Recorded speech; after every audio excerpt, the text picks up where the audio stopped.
Assalamu ala Sofiyallah wa ibna Sofiyah. Assalamu ala Husain al-Madlum. Assalamu ala asiril kurbat wa qatilil abarat. Allahumma inni ashhadu annahu waliyuka wabnu waliyika wa sofiyuka wabnu sofiyik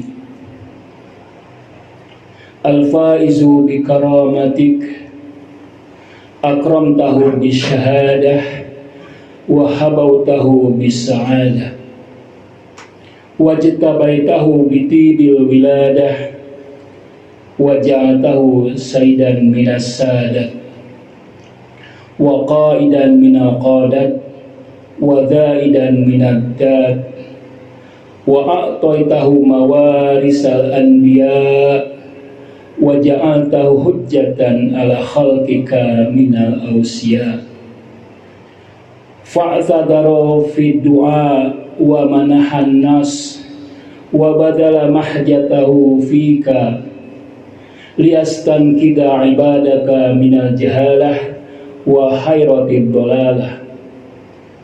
Assalamu ala al-Husain wa ala ali ibn al-Husain wa ala auladil Husain wa ala ashabil Husain.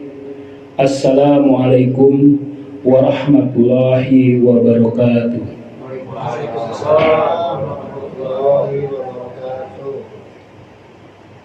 Menurut ahli sejarah, masa lalu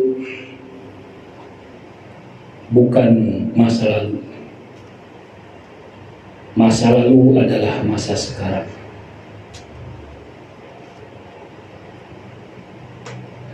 Imam Husain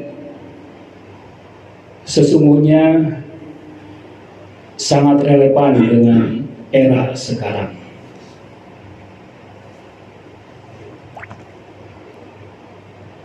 Karena ia memperjuangkan kemanusiaan, keadilan, memberantas kebodohan massal, menyelamatkan manusia dari kubangan kebodohan dan kezaliman. Itu sangat universal, abadi, everlasting, dan selalu menjadi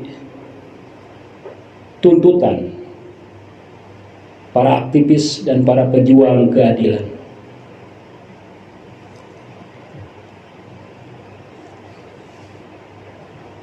Gaungnya perjuangan Imam Husain menurut saya bahkan lebih besar daripada perang salib, lebih besar daripada penaklukan para khalifah Islam atau raja-raja Islam yang ingin menaklukkan, menyebarkan Islam dengan menaklukkan agar mendapatkan kekayaan dan kekuasaan.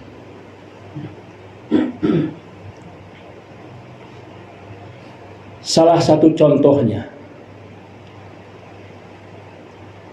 dalam peristiwa yang sangat singkat, di tempat yang sangat kecil, tragedinya sangat singkat, setengah hari, di tempat yang sangat kecil, Karbala. Namun geopolitiknya Imam Husain kemana-mana. Yang dimaksud dengan geopolitik itu secara sederhana, memang Anda tinggal di wilayah itu, Anda yang punya tanah itu, Anda yang punya negeri itu, tapi saya yang menguasai. Memang Anda tinggal di wilayah itu, Anda, kita, Anda bermukim di tempat itu, Anda hidup di tempat itu selama-lamanya. Namun yang beredar di tempat Anda adalah barang-barang saya. Geopolitik biasanya diikuti dengan geoekonomi.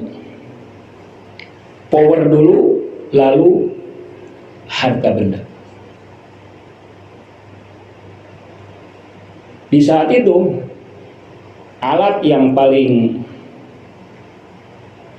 penting, yang paling signifikan untuk menguasai ekonomi adalah politik, power. Karena itu mengapa kekhalifahan Islam berubah menjadi monarki, karena memang tuntutannya sudah mencari dunia. Abu Al-Maududi menuliskan tentang bagaimana terjadi pergeseran dari kekhalifahan ke kerajaan. Kerajaan-kerajaan itu tidak membawa keberkahan, hanya melahirkan raja-raja kecil, hanya melahirkan kerajaan-kerajaan kecil yang semakin banyak. Tapi apa untuk Islam, itu lain lagi soalnya.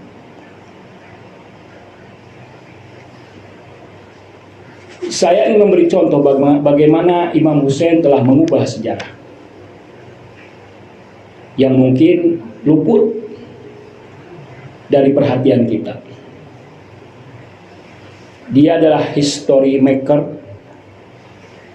dia adalah pembangun peradaban. Pertama, perjuangan Imam Hussein di Karbala telah melemahkan pondasi-pondasi Bani Umayyah. Tonggak-tonggak Bani Umayyah itu dibangun oleh Al-Hajjaj yang sangat buas. Kemudian Ibnu Ubaidillah, kemudian Yazid. Tapi dengan perjuangan Imam Hussein, pondasi-pondasi Bani Umayyah mulai melemah. Yang kedua, Yazid hancur. Yang ketiga, dengan perjuangannya di Karbala, Imam Hussein berhasil membangun kesadaran yang luar biasa. Sebagaimana kita ketahui bahwa pasca Karbala itu, masyarakat kemudian menangis, menyesal, bertobat. Mengapa mereka tidak berjuang bersama Imam Hussein? Mengapa mereka tidak membela Imam Hussein? Kemudian dengan perjuangan Imam Hussein, Imam Bakir alaihissalam punya kesempatan, punya peluang untuk mencerahkan masyarakatnya, untuk mendidik masyarakatnya, untuk mengedukasi masyarakatnya. Dan juga pada akhirnya pada zaman Imam Ja'far Shadiq, Imam Ja'far Shadiq punya peluang karena masyarakat simpati. Mengapa simpati? Karena mereka merasa ikut bertanggung jawab atas tragedi Karbala. Dengan penderitaan Imam Hussein, mereka tumbuhlah simpati, menghormati, menghargai, mau menyimak, mau mendengar imam-imam berikutnya. Akhirnya Imam Ja'far Shadiq mendirikan universitas, kalau sekarang kampus besar yang mahasiswanya 4.000 mahasiswa, 4.000 murid yang kemudian tersebar ke seluruh dunia. Dari antara 4.000 itu, itulah yang mungkin menyampaikan ajaran-ajaran Ahlul Bait sehingga sampai kepada kita. Jadi alangkah berhutang budinya kita kepada Imam Hussein. Seandainya tidak ada perjuangan, tidak ada kesyahidan, tidak ada tragedi Karbala ini, mungkin iman kita lain, keyakinan kita lain, akidah kita lain, diri kita berbeda dengan yang ada sekarang. Kita harus berterima kasih, bersyukur atas perjuangan Imam Hussein yang gaungnya melampaui zaman dan ruang, melampaui ruang dan waktu.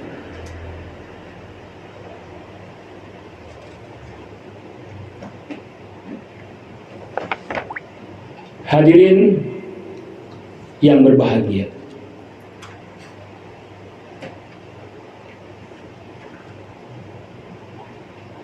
adapun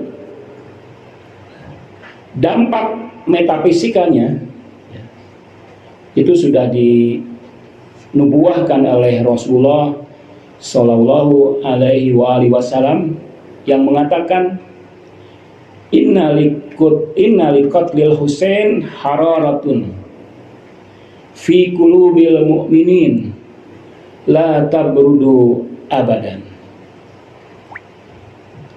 bahwa tewasnya Imam Husain, syahidnya Imam Husain, terbunuhnya Imam Husain itu adalah getaran yang membara di hati orang mukmin yang tidak mungkin menjadi dingin. Saya dulu mengenal Imam Husain dari kecil. Saya suka membaca.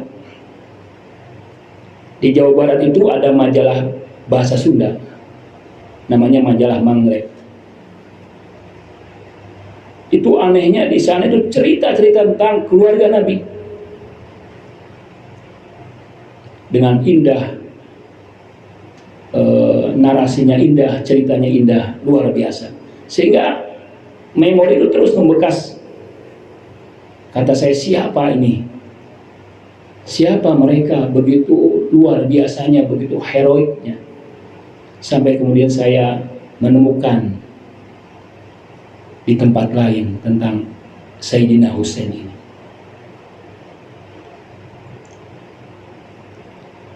Bagaimana tidak mendidih, bagaimana tidak bergetar kalbu kita karena tragisnya peristiwa itu. Bayangkan, ada nabi yang mirip dengan tragisnya Imam Husain, yaitu Nabi Yahya. Kana qatilu Yahya bin Zakaria waladu zina. Pembunuh Yahya bin Zakaria adalah anak zina. Sebagaimana juga qatilul Husain bin Ali waladu zina. Pembunuh Imam Husain pun anak berzina. Yahya yang nabi yang maksum, yang suci itu dibunuh, kemudian kepalanya dipenggal dan kepalanya disodorkan kepada wanita-wanita pelacur. Alangkah kontrasnya, alangkah ngerinya, sadisnya, penghinaan yang luar biasa itu. Demikian juga terhadap Imam Husain. Bayangkan, Imam Husain itu sungguh nestapa yang luar biasa, sungguh tragedi yang luar biasa. Pertama, dia dilecehkan. Keluarga Nabi yang seharusnya dihormati, yang seharusnya dijadikan otoritas, yang seharusnya didengar dan diikuti, dia adalah khalifah, dia adalah Amirul Mukminin, dia adalah guru umat, guru masyarakat, putra Nabi, orang yang maksum, Sayyidus Syuhada, ya, yang sudah dijamin menjadi penghulu ahli surga, yang disucikan, liyudhiba ankum ahlal bait wa liyutahhirakum tathira. Namun dibantai dalam keadaan atsyan, haus, kehausan. Dibantai dalam keadaan goriban, terasing. Itu penderitaan mental, emosional yang menurut saya lebih berat daripada sekedar pembunuhan fisik. Arsyan, ghoriban, wahidan, faridan, wala nasiran, wala mu'inan. Bertumpuk penderitaannya itu. Jadi dibunuh dalam keadaan kehausan, dalam keadaan sendirian, tidak ada yang menolong, terasing, tidak ada yang membantu. Dan setelah tewas, semua yang dimiliki oleh Imam Husain itu diambil, bajunya ditarik, cincinnya dipotong dan sebagainya, dan keluarganya ditawan, diseret. Imam Husain sendiri mengatakan ada hal-hal yang luar biasa dari imam yang menunjukkan karamahnya. Anda silakan baca buku The Chronicle of Imam Husain atau Chronicle of Karbala. Itu buku yang luar biasa, buku sejarah. Ketika Imam Husain, ketika tragedi Karbala itu terjadi, langit memerah, turun hujan darah, dan itu dituliskan dalam riwayat-riwayat. Darah turun, langit memerah, dan peristiwa-peristiwa kosmos yang menunjukkan bahwa mereka juga sedih, mereka juga ikut berduka cita. Mengapa langit bersedih? Karena Imam Husain adalah Innal Husain ibn Ali fis samai akbaru minhu fil ard. Imam Husain itu di langit lebih agung daripada di bumi. Wa innahu lamaktubun an yamini ars, bahwa dia dicatat di sebelah kanan aras. Aras Allah, misbahul huda, dia adalah pelita petunjuk, safinatun najat, bahtera keselamatan. Jadi langit menangis, darah direkam oleh riwayat. Banyak sekali riwayat tentang itu. Kalau langit sedih, kalau langit marah, malaikat marah. Karena itu adalah tanda bahwa beliau seorang waliullah, seorang imam, seseorang yang memiliki karomah yang luar biasa. Karomahnya sangat banyak sekali. Karomah di zaman dahulu dan karomah di zaman sekarang banyak. Cerita-cerita, nukilan-nukilan dari ulama-ulama kita tentang bagaimana karomah itu terjadi. Misalnya di ICC sendiri saya mendengar, bayangkan, pada peristiwa Karbala itu seorang ibu karena dia ingin hadir ke majelis Imam Husain, namun karena keluarganya, anaknya tidak bisa dibawa entah apa kenapa, dia harus mencari seorang yang bisa menjaga keluarganya, anaknya. Tiba-tiba datang seorang ibu pakai baju hitam, dan dia mengatakan, biarlah saya menjaga putri ibu atau putra ibu. Akhirnya dia bisa hadir ke majelis azannya Imam Husain.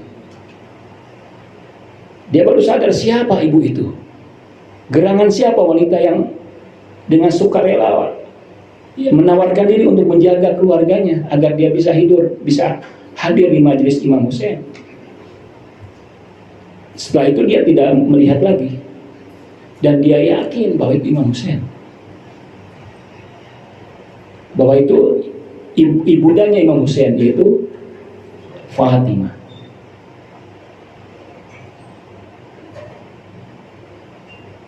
Kalau Anda tulis ya tentang karomah-karomah itu banyak sekali, apalagi di Iran banyak sekali karomah-karomah.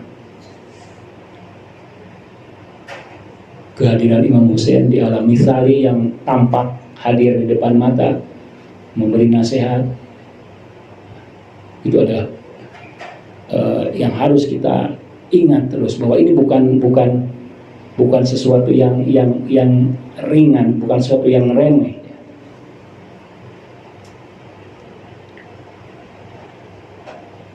Imam Hussein pernah mengatakan, qad sa'a an yaraka qatila. Tuhan tuh ingin aku terbunuh. Ini harus ingat bahwa terbunuh di sini adalah mati syahid. Mati syahid adalah makom yang mulia.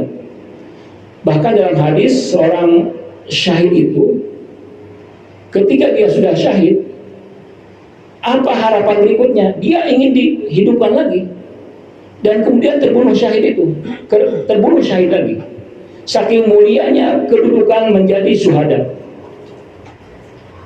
Jadi kalau syuhada sudah mati kemudian menghadap Tuhan, permintaannya, ya Allah, kembalikanlah ke dunia lagi agar aku bisa mengalami kesyahidan. Terus begitu sampai beberapa kali. Jadi Allah itu ingin melihat Imam Hussein syahid, Imam Hussein mati syahid, bukan bunuh diri sebagaimana tuduhan sebagian teman-teman kita, kawan-kawan kita.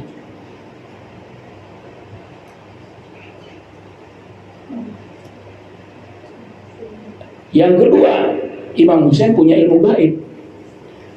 Para imam, para aulia itu, jadi selain Nabi Muhammad, para imam juga memiliki ilmu gaib, mendapatkan ilham. Namun ingat, ilmu gaib ini adalah ilmu gaib yang muqayyad, ilmu gaib yang terbatas, bukan mengetahui segala hal. Misalnya mengetahui hari kiamat, itu adalah ilmu yang hanya Allah saja yang tahu. Dan ilmu gaibnya para imam pun diberitahu oleh Allah. Al-Quran memberikan testimoni, ada orang-orang yang bukan nabi tapi bisa memiliki ilmu gaib. Misalnya ketika Ratu Bilqis, ya, istana singgasana dihadirkan oleh seseorang dalam sekejap mata, itu bukan nabi, manusia yang bukan nabi, wali atau siapa. Jadi Imam Hussein ini memiliki ilmu gaib, kemudian juga dikehendaki untuk menjadi syahid, dan dia memilih jalan itu. Afdalul a'mal ahmazuha, kan? Amal yang terbaik adalah yang paling berat, yang paling sulit. Jadi kalau kita memilih A, amal yang mudah, B, amal yang susah, pilihlah B. Pelajaran dari Imam Hussein. Karena kalau yang sulit, yang berat aja bisa kita tangani, apalagi yang ringan. Jangan menghindar hal-hal yang sulit, tapi hadapi.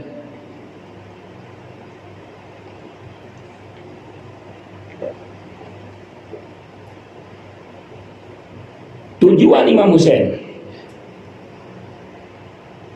Kitab-kitab para ulama sering berbicara tentang tujuan Imam Hussein. Apa sih tujuan Imam Hussein itu? Untuk melacak agenda Imam Hussein sebetulnya tidak terlalu sulit. Kita harus mengkerucut dulu atau membawa dulu ke masa Nabi. Karena tujuan Nabi, paralelitasnya atau imtidadannya, perpanjangannya adalah dilanjutkan oleh para imam. Para imam dah perpanjangan nubuwah, imamah kan perpanjangan nubuwah. Akan selalu ada guru-guru spiritual, ya, yang hadir untuk membimbing kita, untuk mengajarkan, untuk menghidupkan sunnah-sunnah Nabi. Ingat, Imam Hussein kan mengatakan, Innama, hanya saja. Innama itu menunjukkan pembatasan. The only one, hanya itu. Aku berjuang itu. Innama kharajtu litolabi islahi ummati jaddi. Aku keluar itu, aku bergerak itu hanya untuk mereformasi umat kakekku. Islah, untuk mereformasi, untuk menghidupkan sunnah-sunnah Nabi yang tidak diamalkan di era itu. Bagi sebagian orang mungkin mengapa pasca Nabi ini atau post Muhammad ini terjadi banyak sekali konflik, ya, fitnah, peperangan. Kata Ustadz Gus Baha, ya memang ya, Nabi sendiri memang sudah memprediksikan, sudah meramalkan bahwa setelah Nabi, bahkan Nabi mengatakan Islam itu lurus-lurus saja setelah 30 atau 36 tahun. Setelah itu akan terjadi fitnah. Fitnah yang terbesar itu kan pertama ketika terbunuhnya Utsman bin Affan, dan kemudian fitnah atau pembunuhan yang paling luar biasa itu Imam Hussein. Di era itu dekadensi terjadi. Yazid, sekali lagi saya akan mengutip Gus Baha, ya, itu suka nyabu. Dia melecehkan ajaran Islam, bahkan pernah kan menghancurkan Ka'bah, Mekah, Madinah, membunuh warganya dan memperkosa perempuannya. Lihat kalau tidak percaya di YouTube. Itu kejahatan dari orang yang sama sekali tidak manusiawi, yang dipersiapkan justru oleh Muawiyah. Nah, Imam Hussein itu harus melawan itu, harus menghilangkan penyakit itu, dan tidak ada cara lain kecuali dengan darah, dengan kesyahidan. Imam Hussein bisa saja nyaman pergi ke Yaman. Yaman ada sahabat-sahabatnya, ada teman-temannya, tapi tidak, dia pergi ke Kufah, ke Basrah, ke Kufah. Dia harus menyelesaikan itu dengan melawan Yazid. Menurut sebagian ahli ada istilah maksad, ada maksud. Maksad Imam Hussein adalah syahadah, namun maksudnya reformasi. Maksud itu seperti begini. Maksad Anda misalnya STI Sadra, tapi maksud Anda menjadi ilmuwan.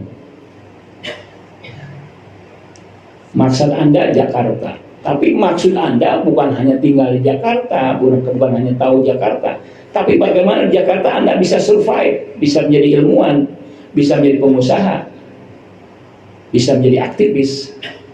Ingatlah maksud itu. Imam Hussein untuk mencapai maksud reformasi tidak ada cara lain kecuali dengan kesyahidan. Dan kesyahidan ini memang membawa berkah. Kata Gandhi, aku belajar dari Imam Hussein bagaimana dia kalah tapi menang.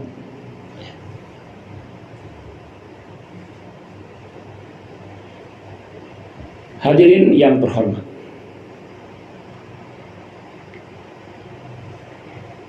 Imam Hussein seringkali mengatakan di setiap kesempatan, di setiap momen untuk mengingatkan tentang teologi agama ini, tentang ajaran Islam ini, tentang dogma Islam ini. Inna ahla baitun nubuwah, kami ini ada ahli bait nubuwah, ahli bait kenabian.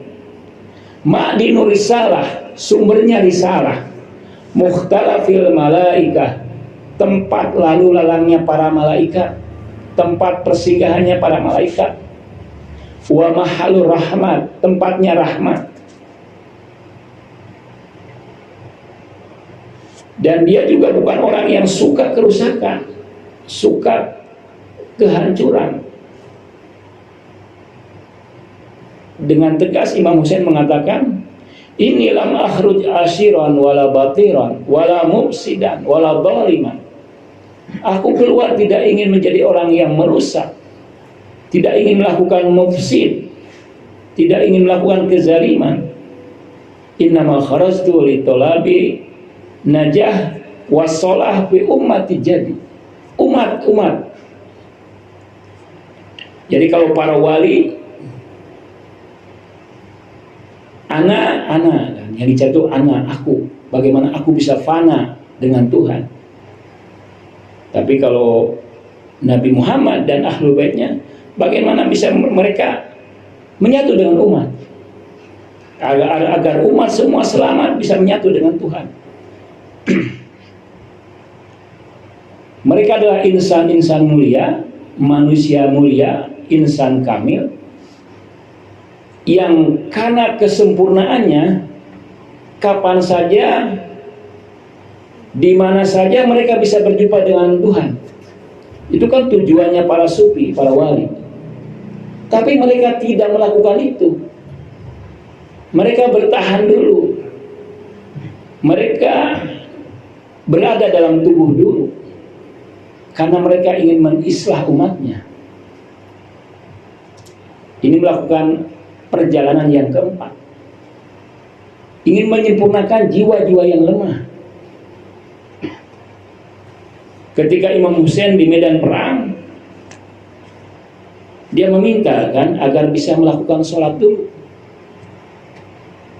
Mengapa? Menurut saya, perang itu kan khid'ah, ya. Al-harbu khid'ah, perang itu licik. Dalam perang itu yang dominan adalah agresi, nafsu membunuh, nafsu amarah. Namun Imam Husain dengan sholat itu untuk mendidik umatnya, untuk mendidik para sahabatnya, agar dalam perang pun tidak boleh dominan kuah godobiyah itu, tapi harus dalam rangka ridho Allah, dalam rangka menegakkan kebenaran, bukan hanya untuk meluapkan amarah dan dendam. Tidak ada amarah, tidak ada dendam. Revolusi dari Nabi Muhammad itu kan damai, ingat. Fatuh Makkah damai. Imam Husain juga tidak ingin berperang, ingat. Inni lam akhrud ashiran wala batiran wala mufsidan wala dhaliman. Kalau disederhanakan, aku tidak ingin pertumbuhan darah, aku tidak ingin berdarah-darah, tidak ingin menghancurkan kerusakan, tidak ingin revolusinya itu harus damai. Revolusi Islam juga damai. Revolusi Islam yang dipimpin oleh Imam Khomeini itu kan terinspirasi dari Imam Husain.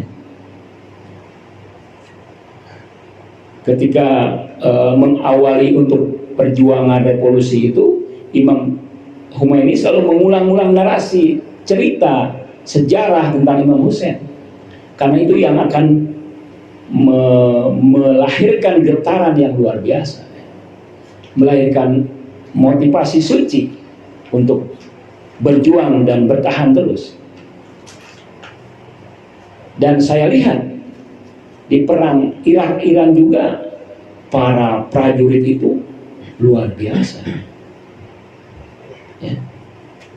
Perang Irak-Iran itu, kalau Anda tahu, Irak itu kan jadi milik Iran akhirnya. Perang 8 tahun itu, para tentara membacakan doa ziarah, membacakan Asyura untuk membakar semangat mereka. Tentara-tentara dengan semangat itu sulit dikalahkan. Dan kemudian Imam Husain mengatakan, uridu an a'muru bil ma'ruf wa anha 'anil munkar. Ini adalah jalan agama, sebagai tadi dibacakan oleh qari kita kan. ajaran agama. Aku ingin memerintahkan yang benar, yang ma'ruf, dan mencegah yang munkar. Kemudian wa asiru bisirati jadi, dan aku memiliki gaya kehidupan kakekku Nabi Muhammad. Jadi ingin menghidupkan sunnah Nabi.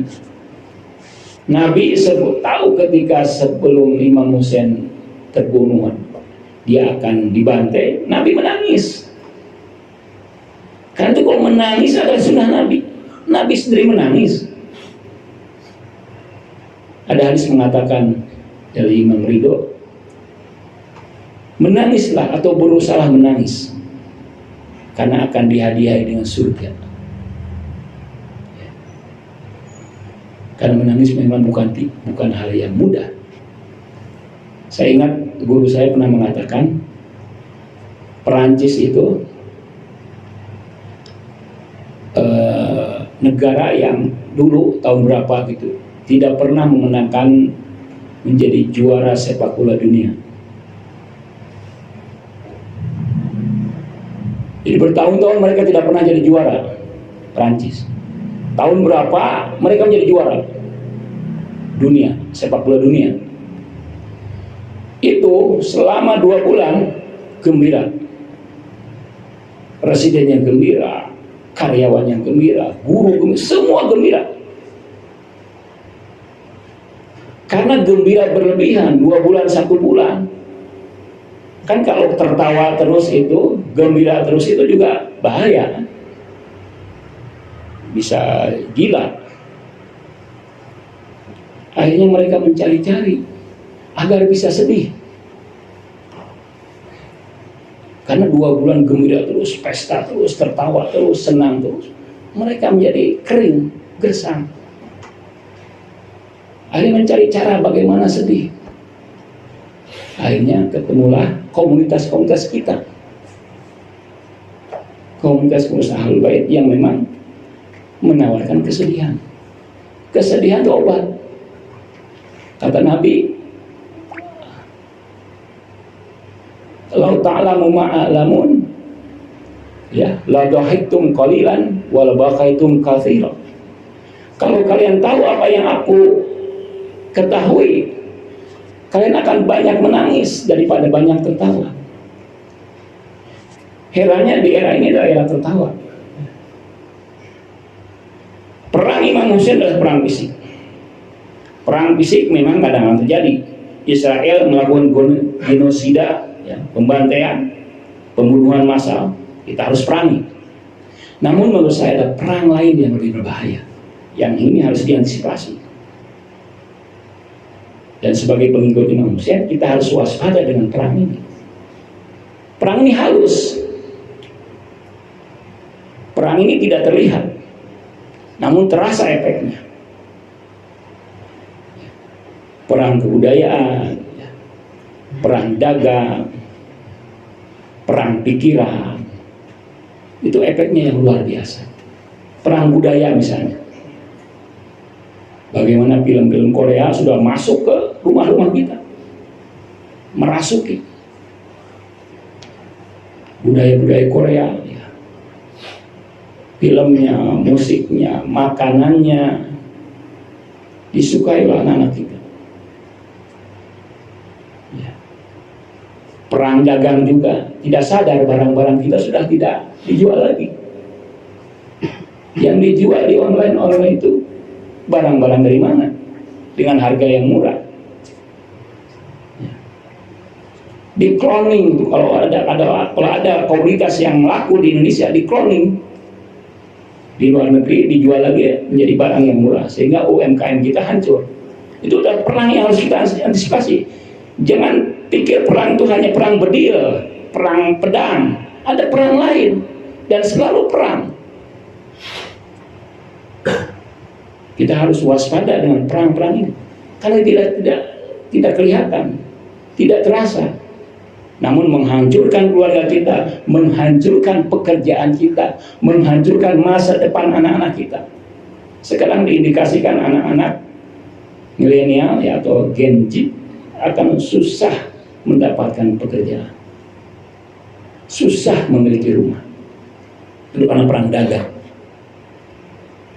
Nah, kemudian yang tadi saya bacakan, misi dan visi Imam Hussein, yaitu yang saya bacakan tadi dalam doa ziarah, wa badala muhjatahu fika, dia mengorbankan jiwa raganya, liyastankida ibadaka minal jahalah, untuk menyelamatkan hamba-hambanya dari kebodohan, wa hayratid dolalah, dan dari kesesatan yang membingungkan. Jadi ini artinya kita harus kembali lagi memiliki ma'rifat kepada Imam Hussein, ma'rifat Ahlul Bait, karena itulah yang akan menyelamatkan kita, umat kita, dari kebodohan. Ma'rifat kepada imam itu ada berbagai cara. Ada ma'rifat teks, membaca teks-teksnya, membaca sejarahnya. Tapi ada juga ma'rifat dengan memiliki kehidupan rohani seperti imam. Menurut saya yakin, hadir di majlis-majlis itu dalam rangka mensucikan. Tidak semua mendapatkan taufik untuk hadir. Kita melewatkan waktu istirahat kita, tapi hadir. Karena memang efeknya mensucikan. Kalau Anda tahu, di antara amal-amal